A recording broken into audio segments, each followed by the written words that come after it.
구독자의 취향에 따라 재생 속도를 변경하면 더 유용하게 동영상을 시청할 수 있습니다.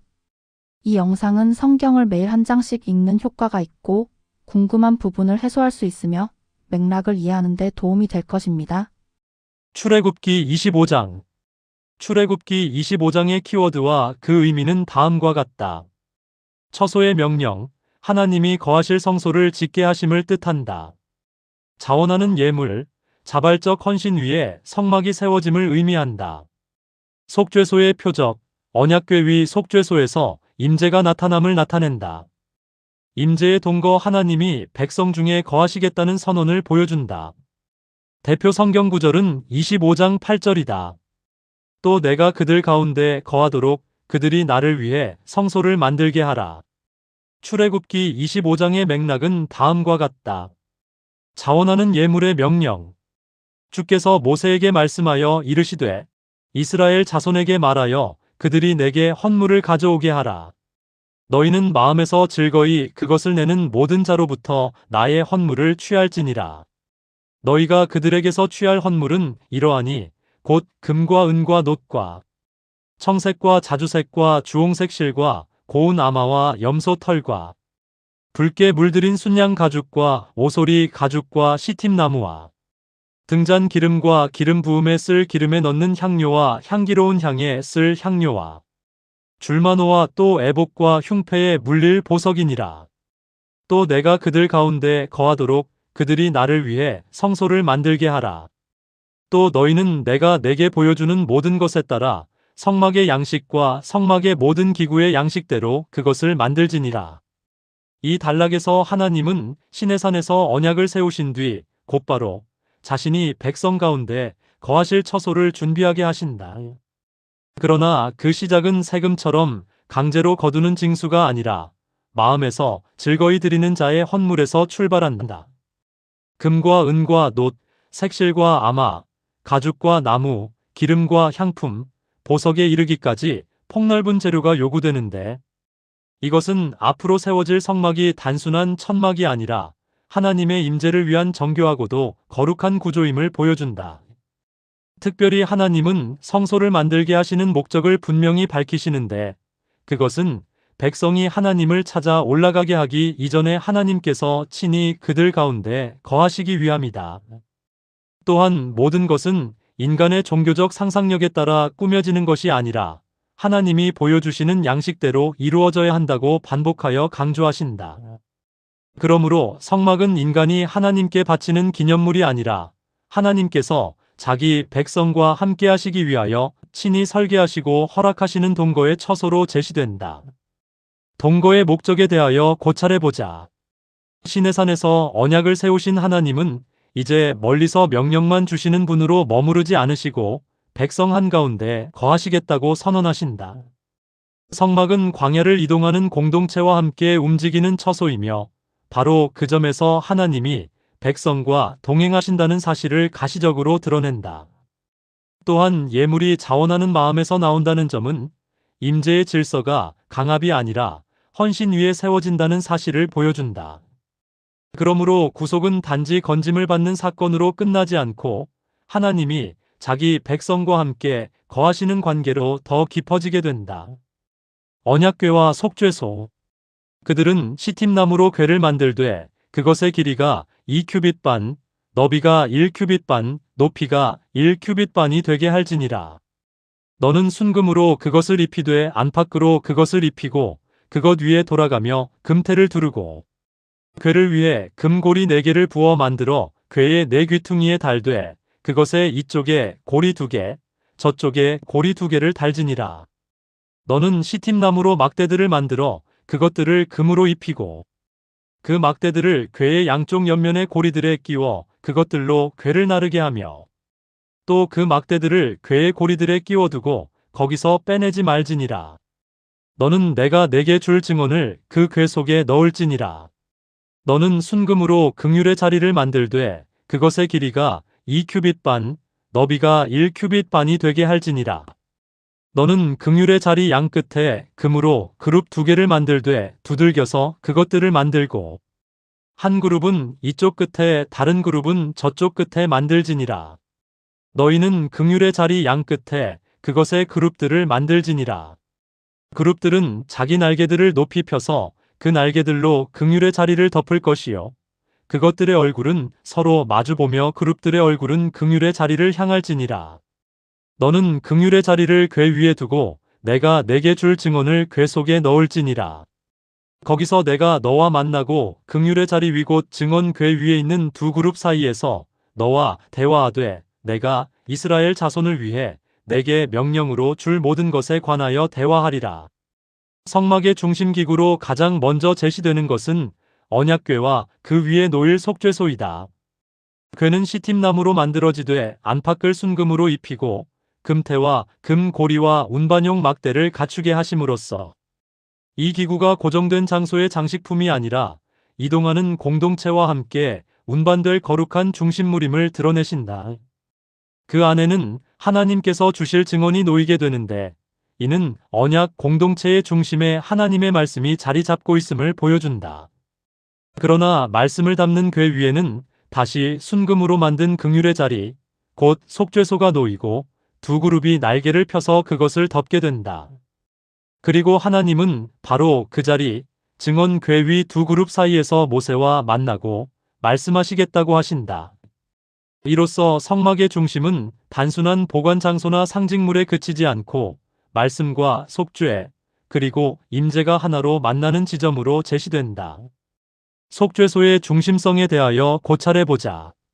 언약궤는 하나님의 증언, 곧 말씀을 보존하는 자리이며 속죄소는 그 말씀 위에서 긍휼이 선포되는 자리이다. 이것은 공의와 자비가 서로 대립하는 것이 아니라 하나님 임재의 중심에서 함께 만난다는 사실을 보여준다. 말씀 위에 속죄가 놓여 있다는 구조는 하나님의 거룩한 기준이 무시되는 것이 아니라 속죄를 통하여 백성과의 관계가 유지된다는 뜻을 드러낸다. 그러므로 임재는 막연한 가까움이 아니라 속죄를 전제로 허락되는 거룩한 만남의 구조 안에 놓여 있다. 진설병상. 너는 또한 시팀나무로 상을 만들되 그것의 길이가 2큐빗, 너비가 1큐빗, 높이가 1큐빗 반이 되게 하며 순금으로 그것을 입히고 거기에 돌아가며 금태를 두르고 그것에 돌아가며 손바닥 너비만 한 턱을 만들고 그 턱에 돌아가며 금태를 두르고 상을 위해 금고리 4개를 만들어 상의 4발 위에 있는 4귀퉁이에 달되 그 고리들이 턱의 맞은편에 있어서 상을 나르는 막대들을 놓을 자리가 되게 할지니라. 또 너는 시팀나무로 막대들을 만들고 그것들을 금으로 입히며 그것들로 상을 나르게 할지니라. 너는 그 상의 접시들과 숟가락들과 덮는 데 쓰는 덮개들과 대접들을 만들되 순금으로 만들지니라. 너는 그 상 위에 보여주는 빵을 두되 항상 내 앞에 둘지니라.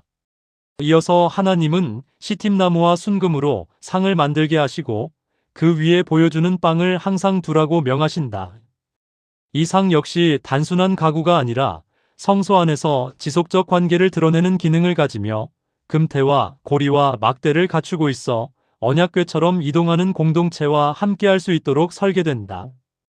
또한 접시와 숟가락과 대접들까지 모두 순금으로 준비하게 하심으로써 상 위에 놓이는 빵이 단순한 식물이나 장식물이 아니라 하나님 앞에 드려지는 거룩한 표지임을 보여주신다.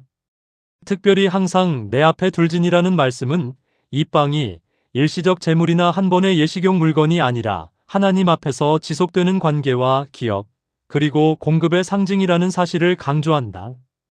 공급의 상징에 대하여 고찰해보자. 진설병은 하나님 앞에 항상 놓임으로써 생명의 공급과 공동체의 유지가 하나님으로부터 온다는 사실을 드러낸다. 성막은 단지 죄 문제를 다루는 제사의 공간이 아니라 하나님과 백성 사이의 교제와 공급을 상징하는 관계의 공간이기도 하다. 그러므로 상과 빵은 하나님이 자기 백성의 생명을 붙드시고 그들 가운데 거하시며 그들과 지속적으로 관계하시는 분이심을 보여주는 표적이 된다. 등잔대. 너는 또 순금으로 등잔대를 만들되 등잔대를 두들겨서 만들고 그것의 대화 가지들과 잔들과 둥근 꽃받침들과 꽃들을 같은 것으로 만들며 6가지가 등잔대 옆에서 나오게 하되 등잔대의 3가지는 이쪽에서 나오게 하고 3가지는 저쪽에서 나오게 하며 한 가지에 둥근 꽃받침과 꽃이 있는 아몬드 모양의 잔 3개가 있게 하고 다른 가지에 둥근 꽃받침과 꽃이 있는 아몬드 모양의 잔 3개가 있게 하여 등잔대에서 나오는 6가지의 그와 같이 할지니라.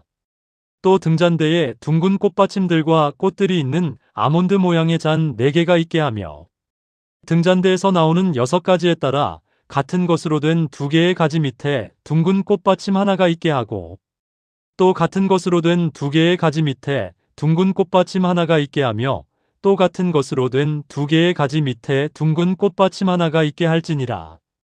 그것들의 둥근 꽃받침들과 가지들을 같은 것으로 만들지니 곧 그것을 다 순금으로 두들겨서 하나로 만들지니라. 너는 등잔대에 등잔 7개를 만들고 그들이 그것의 등잔들에 불을 붙임으로써 그것들이 그것의 맞은편으로 빛을 발하게 할지니라. 또 너는 등잔대의 부집개들과 불똥 그릇들을 순금으로 만들지니라.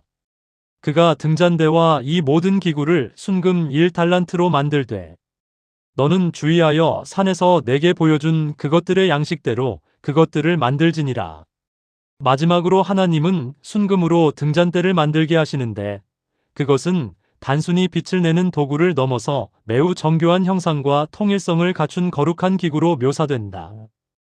중심대에서 6가지가 뻗어나오고 아몬드 모양의 잔과 꽃받침과 꽃이 하나의 구조 안에서 조화롭게 연결되며 모두 순금으로 두들겨 한 덩어리처럼 만들어진다. 그 위에는 7등잔이 놓여 맞은편을 향해 빛을 발하게 되고 부집개와 불똥 그릇들까지도 순금으로 만들게 하신다. 본문은 다시 한번 이 모든 것을 하나님이 산에서 보여주신 양식대로 만들라고 강조하는데 이는 빛을 내는 방식조차 인간의 편이나 취향에 따라 정해지는 것이 아니라 하나님의 계시에 따라 세워져야 함을 보여준다. 결국 성소 안의 빛은 단순한 조명의 기능이 아니라 하나님 임재의 질서와 계시의 밝음을 상징하는 중심 표적으로 놓이게 된다. 빛의 표적에 대하여 고찰해 보자. 등잔대는 성소 안에서 지속적으로 빛을 발함으로써 하나님의 임재와 계시가 어둠 속에서 공동체를 비추고 있음을 상징한다. 광야를 이동하는 백성에게 빛은 방향과 생명, 보호와 인도의 이미지와 연결되며 성막 안의 빛은 그 중심이 하나님께 있음을 드러낸다. 그러므로 성막은 단지 닫힌 거룩의 공간이 아니라 말씀과 속죄와 더불어 빛이 있는 임재의 중심지로 제시된다. 25장의 시대적 배경 및 사회적 상황에 대하여 고찰해보자. 광야를 이동하는 공동체에게는 고정된 성전이 아니라 이동 가능한 성소가 필요하였다.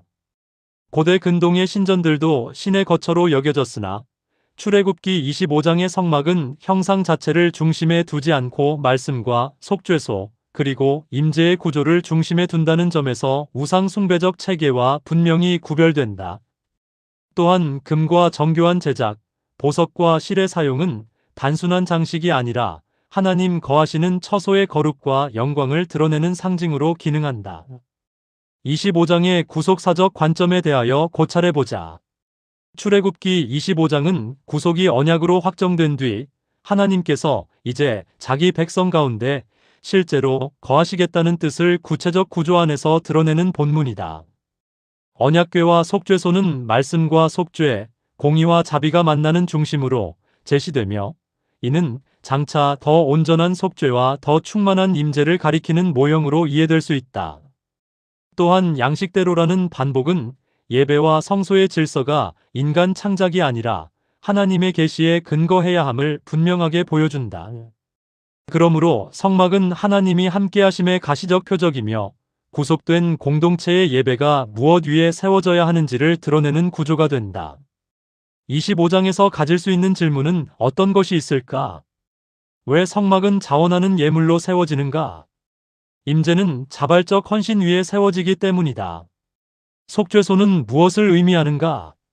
공의와 자비가 만나는 자리이며 임재의 중심이다. 왜 모든 것을 식양대로 만들라 하셨는가?